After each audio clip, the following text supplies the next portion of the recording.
2014 में जब NDA third की गवर्नमेंट आती है तो भारतीय राजनीति में नए बदलावों का दौर शुरू होता है।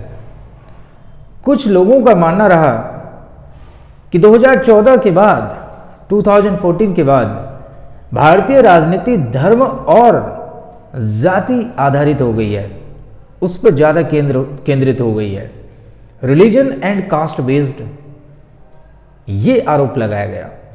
कुछ अन्य लोगों का यह भी मानना रहा कि भारतीय राजनीति धर्म और जाति आधारित नहीं हुई है, इसके बजाय विकास और शासन पर ज़्यादा केंद्रित हो गई है।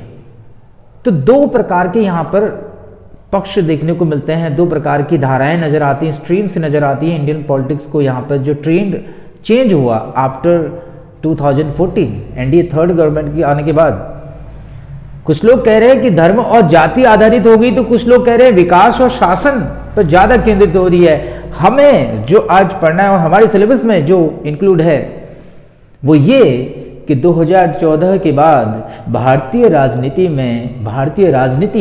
विकास और शासन पर ज़्यादा केंद्रित हो गई है, डेवलपमेंट एंड गवर्नेंस पर ज़्यादा फोकस हो रही है। कैसे हो रही है ये आज हमें पढ़ना है। हमारी सेकंड बुक के लास्ट चैप्टर जिसका नाम है भारतीय राजनीति प्रवृत्तियां और विकास, Indian politics trends and development, में ये नया टॉपिक जोड़ा गया जिसका नाम था विकास और शासन के मुद्दे, issues of development and governance. सबका साथ सबका विकास के नारे को ध्यान में रखते हुए केंद्र की एनडीए सरकार ने, बीजेपी की सरकार ने कई सामाजिक और आर्थिक जन कल्याणकारी योजनाएं लागू करी हैं ताकि जन जन तक इनको लाभ पहुंचा जा सके। हमारे सिलेबस में मुख्य तौर पर ये कुछ कल्याणकारी योजनाओं को शामिल किया गया है और इस बार जब से शामिल की गई हैं तब से लेकर इस बार इनको लेकर क्वेश्चन नहीं पूछे गए। लेकिन इस बार प्री बोर्ड में यहां से एक प्रश्न नजर आता है और आने वाले दिनों में या आने वाले पेपर्स में, आने वाले सालों में इस टॉपिक से और भी प्रश्न पूछे जाने की संभावनाएं बढ़ गई हैं। अब ये वो योजनाएं हैं जिन्होंने भारतीय राजनीति में अवश्य छाप तो छोड़ी है, साथ साथ भारत के समाज में भी जन कल्याण में गरीबों को फायदा पहुंचाने में इन्होंने बहुत योगदान दिया है। इसलिए इनको हमारे सिलेबस में शामिल किया गया है और हमें ये पढ़नी है। तो कौन कौन सी ये योजनाएं हैं, आइए आज हम इसी के बारे में पढ़ते हैं। हमारे सिलेबस में जिन योजनाओं को शामिल किया गया है, अगर मैं मुख्यतः इनको शामिल करूं इसमें, तो लगभग हमें 7 बड़ी योजनाओं के बारे में पढ़ना है। 7 बिग जो स्कीम्स रही हैं एनडीए गवर्नमेंट की, वो हमें यहां पर पढ़नी है आफ्टर 2014 के बाद। 2014 के बाद से लेकर अभी तक हाल फिलहाल तक जो योजनाएं लागू हुई हैं उनको हमें यहाँ पढ़ना है। लेकिन मुख्य तौर पर कितने नंबर हैं इनके? 7, केवल 7 याद करने हैं। तो आने वाले सालों में एक 6 नंबर का क्वेश्चन भी यहां से बन सकता है, ये भी आप ध्यान रखिए। तो मैंने कुछ इजीली इनको देख रखा है। पहले तो एक चीज और, इन स्कीम को पढ़ने से पहले आपको 2 चीजों का विशेष ध्यान रखना है। पहला तो ये स्कीम, ये कार्यक्रम, ये योजनाएं कब लागू हुई, इनका सन, और दूसरा उद्देश्य। ये 2 चीजों पर आपको विशेष तरीके से ध्यान देना है। पहला क्या? सन, ये योजनाएं कब लागू हुई, और दूसरा इन योजनाओं को लागू करने का उद्देश्य क्या है। तो एम एंड व्हेन, यानी कि कब, ये आपको ध्यान देना है, बस हो गया। तो मैंने इसको इजीली यहां पर समझा रखा है या दर्शा भी दिया है किस तरीके से योजनाएं कब कब लागू हुई हैं, और बहुत आसान भी है। वैसे तो 7 बड़ी योजनाएं पढ़नी है, लेकिन मुख्य तौर पर आपको 4 ही सन याद करने हैं, 2014, 15, 16 एंड 18। ये 7 बड़ी योजनाओं को मैंने इन 4 सनों में डिवाइड कर दिया है। अगर इन 7 बड़ी योजनाओं में से 3 बड़ी योजनाओं को अगर हम बात करें तो ये तीनों योजनाएं 2014 में लागू हुई थी, 2014 में। मई 2014 में जब एनडीए थर्ड की सरकार गवर्नमेंट बनी, प्रधानमंत्री नरेंद्र मोदी जी ने शपथ ली, तो उसके बाद 15 अगस्त 2014 को उन्होंने प्रधानमंत्री जनधन योजना की घोषणा कर दी। प्रधानमंत्री जनधन योजना की घोषणा कर दी। और कितनी बड़ी बात है कि 2014 में ही, जबकि पूरे 12 महीने उन्होंने बिताए नहीं, उसके 12 महीने में से भी कम थे, इतनी कम महीनों में इन्होंने 3 बड़ी योजनाएं यहां पर लागू कर दी। ये दिखाता है किस तरीके से वो जन कल्याण तक सुविधाओं को पहुंचाने के लिए तत्पर थे या रहे या हैं, जो भी आप मानते हो। तो प्रधानमंत्री जनधन योजना, स्वच्छ भारत अभियान, दीनदयाल उपाध्याय ग्राम ज्योति योजना, ये तीनों योजनाएं 2014 में लागू हुई, 2014 में। सबका डेट अलग है, मंथ अलग है, लेकिन सन तीनों का एक ही है, 2014 में, 2014 में। और सबसे पहले कौन सी आई? प्रधानमंत्री जनधन योजना। हालांकि इसकी घोषणा तो 15 अगस्त को ही हो गई थी, 15 अगस्त 2014 को ही हो गई थी, लेकिन ये लागू कब हुई? 28 अगस्त को लागू हुई थी, उसी साल। उसके बाद स्वच्छ भारत अभियान गांधी जी की जयंती में, गांधी जी की जयंती के अवसर पर 2 अक्टूबर 2014 को लागू हुई। उसके बाद दीनदयाल उपाध्याय ग्राम ज्योति योजना नवंबर 2014 को लागू हुआ, ये योजना लागू हुई। तो तीनों स्कीम की हमने यहां पर देखा कि किस तरीके से ये तीनों स्कीमें इंप्लीमेंटेड हुई हैं। ईयर एक ही है, बट मंथ और डेट अलग हैं। और सबसे पहले कौन सी योजना आई थी? प्रधानमंत्री जनधन योजना। ऐसा क्यों?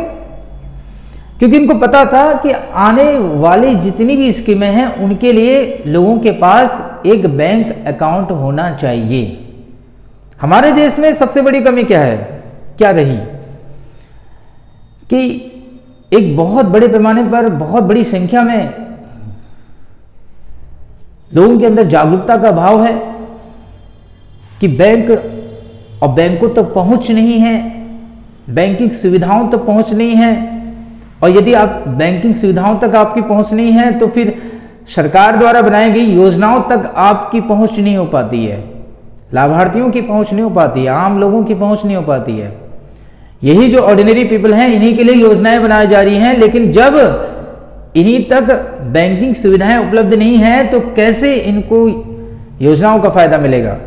तो सबसे पहले बैंक अकाउंट, और बैंक अकाउंट होना जरूरी है, क्योंकि बाद में जितने पैसे ट्रांसफर करने हैं, जैसे कि बाद में एनडीए गवर्नमेंट ने किसान सम्मान निधि योजना लागू करी,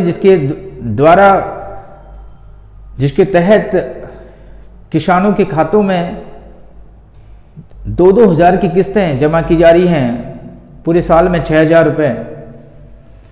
तो ये योजनाएं पहले आती या प्रधानमंत्री जनधन योजना पहले आती? सबसे पहले प्रधानमंत्री जनधन योजना, खाता होना जरूरी है।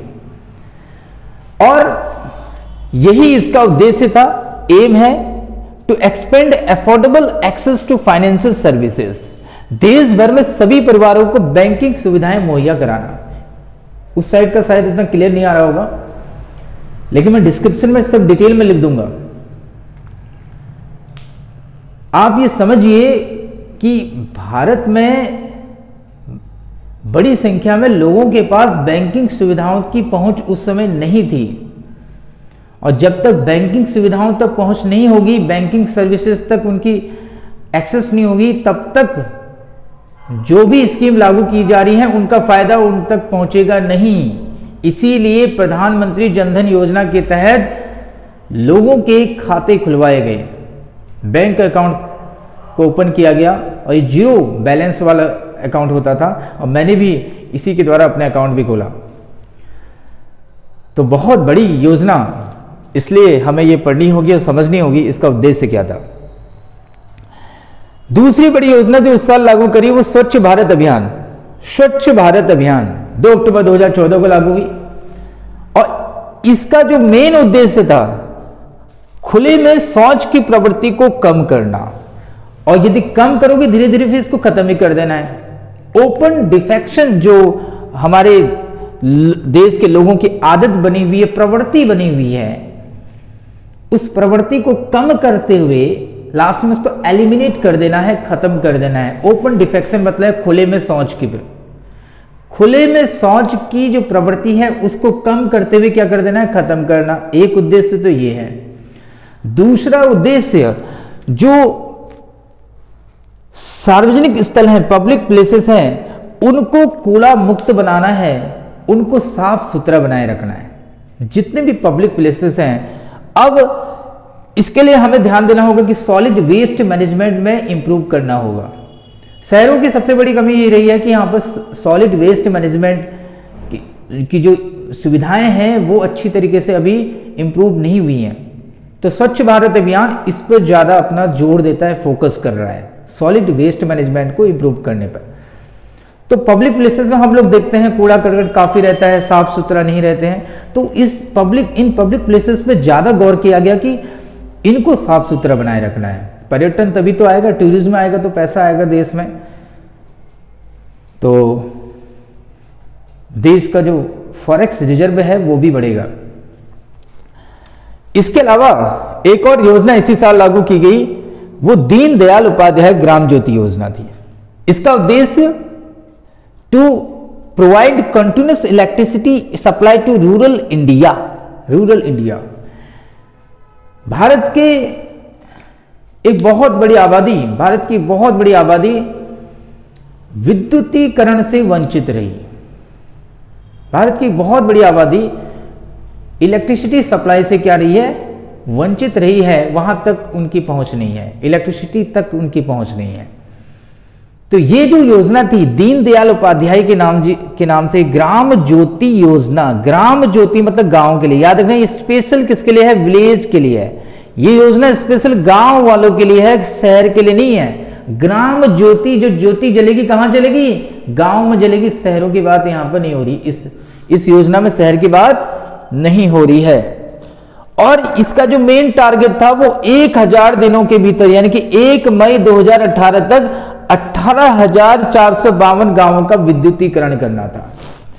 कितने गांवों का, 18,452 विलेजेस का क्या करना है, विद्युतीकरण करना है। वहां तक इलेक्ट्रिसिटी सप्लाई प्रोवाइड करनी है। 18,452 1 मई 2018 तक ये लक्ष्य था और ये लक्ष्य हासिल भी कर लिया गया। तो 2014 में ये 3 बड़ी योजनाएं हमने देखी एक बार और, प्रधानमंत्री जनधन योजना, फिर उसके बाद स्वच्छ भारत अभियान, फिर उसके बाद दीनदयाल उपाध्याय ग्राम ज्योति योजना। उसके बाद अगले साल 2015 में एक बहुत बड़ी योजना चलाई गई जिसका नाम था बेटी बचाओ बेटी पढ़ाओ योजना। 22 जनवरी को यह योजना लागू हुई थी हरियाणा के पानीपत से। और हरियाणा से ही इसको लागू क्यों किया गया, क्योंकि इसका कारण यह है, हरियाणा भारत का वो राज्य है जहां पर सबसे कम लिंगानुपात है। पुरुषों की संख्या में स्त्रियों की संख्या वहां पर क्या है, काफी कम है। इसलिए बेटी बचाओ बेटी पढ़ाओ योजना हरियाणा से लागू की गई। इसका उद्देश्य क्या है, उद्देश्य से पहले कारण को समझना जरूरी है। देश में जो लिंगानुपात है उसमें कमी का कारण क्या है, सेक्स रेशियो में कमी का कारण क्या है, सेक्स रेशियो में कमी का कारण जो है वो है फीमेल फोर्टिसाइड है। फीमेल फोर्टिसाइड का मतलब है स्त्री भ्रूण हत्या, ये सबसे बड़ा कारण है। सिलेक्टिव एबॉर्शन जो है, पक्षपाती जो लिंग चुनाव होता है, ये बहुत बड़ा कारण है देश में लिंगानुपात के कम होने का। तो उद्देश्य भी यही बन जाएगा, यही इसका एम भी बन जाएगा कि सिलेक्टिव एबॉर्शन जो है या फीमेल फोर्टिसाइड की जो प्रक्रिया है, प्रोसेस है, उसको एलिमिनेट करना है, उसको खत्म करना है। और क्या करना है, जो बालिकाएं हैं, गर्ल्स हैं, उनकी एजुकेशन को बढ़ावा देना है। उनकी पार्टिसिपेशन अलग अलग जो सेक्टर हैं, अलग अलग क्षेत्र में हैं, उन क्षेत्रों में उनकी भागीदारी को और ज्यादा क्या करना है, इंक्रीज करना है, बढ़ाना है। ये 2 बड़े उद्देश्य हैं, बेटी बचाओ बेटी पढ़ाओ। तो यही से इसके 2 उद्देश्य हो जाते हैं। देखो, एक तो बेटी बचाओ, पहले हमें बेटी को बचाना पड़ेगा। बेटी को बचाना कहां है, पेट में ही बचाना है। पहले तो पेट में बचाना है कि जो फोर्टिसाइड हो रही है, फीमेल फोर्टिसाइड हो रही है, स्त्री भ्रूण हत्या जो पेट में ही हो रही है, उसको पहले बचाओ। और बच गई तो बचने के बाद उसको पढ़ाओ। तो पढ़ाने के लिए यहां पर दूसरा उद्देश्य आ गया। तो दो उद्देश्य यहां से निकल गए। बालिकाओं की शिक्षा, उद्देश्य बहुत इजी है याद करने जी। एक, बेटी बचाई, बेटी बचानी है तो कैसे बचानी है? जो फोर्टिसाइड है, जो स्त्री भ्रूण हत्या है, उसको हमें खत्म करना होगा। सिलेक्टिव एबॉर्शन जो तरीका है उसको हमें खत्म करना पड़ेगा। दूसरा उद्देश्य बेटी पढ़ाओ, यानी कि यहीं से निकल गया हमें बालिकाओं को शिक्षा ज्यादा से ज्यादा देनी होगी, उनकी अलग अलग क्षेत्रों में भागीदारी को बढ़ाना पड़ेगा। तो ये है इसका उद्देश्य। उसके बाद अगले साल 2016 में दो बड़ी योजनाएं लागू हुई। एक तो प्रधानमंत्री फसल बीमा योजना और दूसरा प्रधानमंत्री उज्ज्वला योजना। दोनों का सन एक ही है 2016 में, लेकिन महीना अलग है और डेट भी अलग है। प्रधानमंत्री फसल बीमा योजना 13 जनवरी को लागू हुई, जबकि प्रधानमंत्री उज्ज्वला योजना 1 मई को लागू हुई। प्रधानमंत्री फसल बीमा योजना की बात करें तो इसका नाम है फसल बीमा, फसल का बीमा करना। फसल का बीमा क्यों करना पड़ा? क्योंकि फसल नष्ट हो रही है, इससे हमारे किसानों को नुकसान होता है। फसल नष्ट क्यों होती है? फसल नष्ट का कारण यह है कि नेचुरल कैलेमिटीज हो सकती है, प्राकृतिक आपदाएं हो सकती हैं। प्राकृतिक आपदाओं की वजह से हो सकता है हमारी किसानों की फसल नष्ट हो जाए, और होती भी है। इसके अलावा किसानों की फसल नष्ट होने का एक कारण जो है वो कीट है, रोग हैं। रोग केवल मनुष्य को नहीं होते, रोग फसल को भी होते हैं, गेहूं को भी होते हैं। सभी फसलों को रोग, सभी फसलें रोग पीड़ित हैं, तो इन रोगों से भी फसल को नुकसान पहुंचता है। इसलिए जरूरी है इन सभी चीजों से, प्राकृतिक आपदा, कीट या रोग, इन सभी चीजों से यदि फसल नष्ट हो रही है तो किसानों को क्या दे दिया जाए? उस फसल का इंश्योरेंस दे दिया जाए, बीमा दे दिया जाए, जिससे वो ऋण के जाल में ना फंसे। आप सभी को पता ही होगा कि किसान फसल उगाने के लिए लोन लेते हैं, ऋण लेते हैं, और यदि फसल जितनी जरूरत है, जितनी उसकी क्षमता है, कैपेबिलिटी है, प्रोडक्टिविटी है, उस हिसाब से यदि फसल नहीं हो रही है तो किसानों के लिए बड़ा मुश्किल हो जाता है कि कॉस्ट को भी वो एक्वायर कर सकें, कॉस्ट को प्राप्त कर सकें, और फिर वो लोन ही कैसे दे पाएंगे? लोन चुकता करना ही बड़ा मुश्किल हो जाएगा उनके लिए। जो इंटरेस्ट लग रहा है उसी को ही चुका पाना बड़ा मुश्किल हो जाएगा। तो इस तरीके से बहुत बड़ी दिक्कतें में हमारे किसान फंस सकते हैं, और ये अंततः उनके लिए लास्ट एक विकल्प एक ही बचता है, वो है फांसी पर लटकना, सॉरी आत्महत्या करना। क्या करना? आत्महत्या करना। यही उनके पास एक विकल्प बच जाता है। तो कैसे ये सब चीजें निकलेंगी यहां पर हमें ध्यान देना होगा।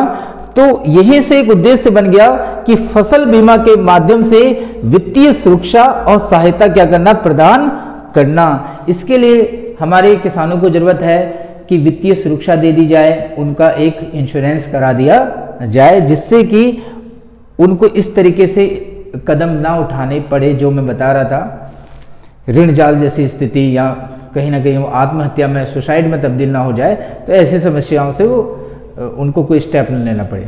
तो जरूरी है to provide a comprehensive insurance cover against failure of the crop. Crop के फेल्योर की स्थिति में इंश्योरेंस क्या करती है? ये योजना क्या करती है? प्रोवाइड करती है। उसके बाद इसी साल एक और योजना आई थी, पीएम उज्ज्वला योजना। पीएम उज्ज्वला योजना जो है ये उजाला करती है, उससे मत समझना। उज्ज्वला से कई बच्चे ऐसे समझते हैं कि ये बिजली को लेकर है, विद्युत को लेकर है। जी नहीं, विद्युत को लेकर है दीनदयाल उपाध्याय ग्राम ज्योति योजना, ये है इलेक्ट्रिसिटी को लेकर योजना। प्रधानमंत्री उज्ज्वला योजना जो है वो गैस सिलेंडर को लेकर है, मुफ्त में गैस सिलेंडर प्रदान करने को लेकर है। गरीबी रेखा से नीचे रहने वाले परिवारों के लिए, बीपीएल परिवारों के लिए ये योजनाएं मुख्य रूप से चलाई गई थी, जिसमें मुफ्त में गैस सिलेंडर प्रोवाइड किए गए। इस योजना का जो उद्देश्य है ये रहा, अप्रैल 2018 तक 8 करोड़, बाद में हुआ क्या, अप्रैल 2018 में इस योजना में, अप्रैल 2018 में इस योजना का जो लक्ष्य था वो 8 करोड़ तक बढ़ा दिया गया कि 8 करोड़ परिवारों को मुफ्त में गैस सिलेंडर प्रोवाइड करने का, ये बाद में इसके लक्ष्य को बढ़ा दिया गया अप्रैल 2018 में। तो इसका लक्ष्य बढ़ा है, इंक्रीज हुआ है 8 करोड़ तक, और ये अचीव भी कर लिया गया। ये लक्ष्य क्या कर लिया गया, अचीव भी कर लिया गया है पीएम उज्ज्वला योजना। और वर्तमान में पीएम उज्ज्वला योजना 2.0 चल रही है, 2.0 चल रही है, जो कि 10 अगस्त 2021 से चल रही है, 2021 से 10 अगस्त 2021 से पीएम उज्ज्वला योजना 2.0 लागू हो चुकी है। उसके बाद एक और योजना 2018 में आई 23 सितंबर को, और वो योजना थी आयुष्मान भारत योजना। आयुष्मान भारत योजना 2018 में आई थी 23 सितंबर को, और इस योजना का जो एम है वो है to provide free access to health insurance coverage for low income earners in the country.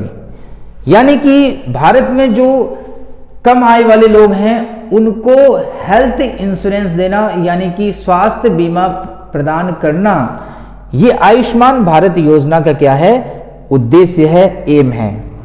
और इसमें इस योजना के तहत होता क्या है, परिवार को, जो गरीब फैमिली का परिवार है जिनकी इनकम बहुत कम है, उनको 5 लाख तक का क्या दिया जाता है, स्वास्थ्य बीमा दिया जाता है, हेल्थ इंश्योरेंस दिया जाता है।